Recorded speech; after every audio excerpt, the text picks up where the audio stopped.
Hello everyone! My name is Monty, and today I will be talking about the Chicana feminist movement inside the larger Chicano movement. This presentation was created as part of the Introduction to Chicanx Latinx History course at Pomona College. In the 1960s and 70s, Chicanas were fighting for their rights. They were particularly focused on their reproductive rights and fought for equal access to essential freedoms like healthcare and abortions, but they also fought against the traditional one-dimensional role of women within the Chicano family.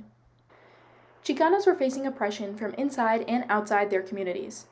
They had to deal with similar issues involving racism that Chicano men did, but they also had to deal with the additional oppressions that being a woman of color in the U.S. brought. And inside their communities, the role of Chicanas in the traditional Chicano family constrained women's employment, education, and healthcare opportunities. Despite receiving a lot of pushback from Chicano activists, Chicanas sought to point out and fight against the double standards that existed for them by getting their voices heard and respected. To fully understand Chicana feminism, it is important to frame it in the larger context of the Chicano movement, which was a civil rights movement started by Mexican-American people in the United States as they fought for equal rights. Specifically, Chicanos involved in the movement sought equal opportunities in employment and education. They wanted to address and stop the excessive police brutality their community was facing, and they wanted the ability to freely embrace and practice their culture. A big part of the Chicano movement was the traditional Chicano family, which activists felt was important to uphold because it represented a political and cultural resistance to U.S. society, so preserving that family structure became critical to the movement. And this movement reached many Chicanas because the issues that the Chicano movement was addressing affected women too, which inspired many of them to take up crucial roles in the movement. Chicanas cooked for events, they organized and ran the newspapers that were important to spread information and get others to join the movement, and they did a lot of the essential groundwork to organize the larger movement. In doing this, they fought alongside Chicanos, often doing a disproportionate share of the work needed to successfully organize and push the movement forward. This led to some frustration among Chicanas that their concerns were not being heard, as they were kept behind the scenes.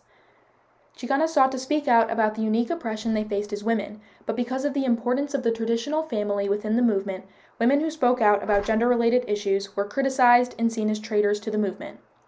Also, Chicanas were noticing that when progress was made, it disproportionately benefited the men around them. This led Chicanas to organize so that they could have their opinions heard and shared with other women. This organization took shape in the education and discussion of Chicana rights. Chicanas published their thoughts in books and newspapers like Encuentro Femenil, which was the first Chicana newspaper. In their writings, Chicanas addressed their position outside the white feminist movement and their regulated roles in the Chicano movement, which spread awareness about Chicana concerns that had been largely dismissed. Additionally, conferences provided a platform that allowed for progressive thought to be shared among women, which helped to propel the Chicana movement forward. Regional conferences started popping up in the early 1970s, which included workshops where Chicana concerns like employment discrimination, abortion, and child care were openly discussed. The first National Chicana Conference was held in Houston, Texas, and was attended by over 600 Chicanas. Marta Vidal, a prominent Chicana journalist in the 1970s, created an account of the event which included a statement from the organizer of the conference, Emma Barrera, where she expressed her sentiments regarding the Chicana movement, saying, "I have been told that the Chicana struggle is not the same as the white woman's struggle. I've been told that the problems are different and that the Chicanas' energies are needed in the barrio, and that being a feminist and fighting for our rights as women and as human beings is anti-Chicano and anti-male." Barrera's frustration was shared among many Chicana women. Inside the Chicano movement, Chicanas were being told their fight was harmful to the larger objective. However, Chicana women were still determined to organize to fight for their rights, even if they were not given a platform within the movement. In another quote, Barrera says, "The church has grasped onto this sinful thing about abortion and birth control. It's really funny how the laws only apply to the woman and not to the man. Chicano men fool around, have mistresses, and yet, when it comes to abortion or birth control with their wives, it's a sin.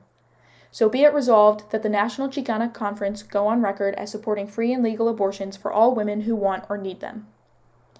Recognizing the Catholic Church as an oppressive system, Barrera explains how the church allowed Chicano men to uphold a double standard of what is sinful to continue to control Chicanas' bodies.